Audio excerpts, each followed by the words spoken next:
So here's a fact that most people don't know. The U.S. Supreme Court almost never blocks the president in an emergency request, right? But in this case, it did. And when it happened, everything pretty much changed. So earlier this year, Donald Trump tried to deploy the National Guard into Los Angeles, Chicago, and Portland. Not really tried, he actually did.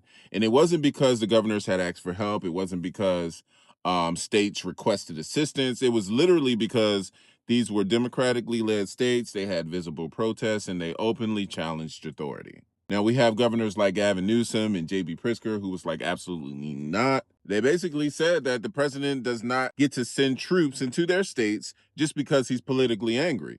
So the court stepped in. And this is the constitutional part. This is just plain and clear. The National Guard belongs to the states, not the president. The president can only take control of it if there's a real emergency, Congress allows it, or the state agrees. And none of that happened here. So judges ruled that Trump crossed the line. One federal judge even said that the deployment was profoundly un-American. And then the Supreme Court blocked the Chicago deployment altogether. That's not politics. That's the law. And guess what happened with our lame duck president after this loss? After losing in court, Trump went on social media and claimed that he was removing the National Guard because crime had gone down. But we all know the truth. Most of the troops were already gone. Others were never allowed to deploy.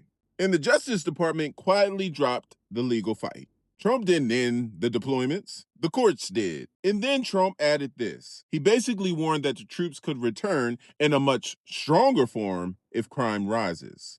That's not reassurance, that's a threat. That's basically saying, if you don't behave, I'll bring the military back.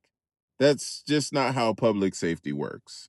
This is the pattern that we keep seeing, right? Push power as far as possible, ignore the limits, and test the Constitution. When the courts stop it, don't admit defeat, rewrite the story, claim the victory, promise escalation the next time. So let's be clear. This wasn't about crime. This wasn't about safety. This wasn't about helping communities. This was about control. This was about dominance. This wasn't safety. This was a power play. And the only reason it stopped is because the Constitution still held for now.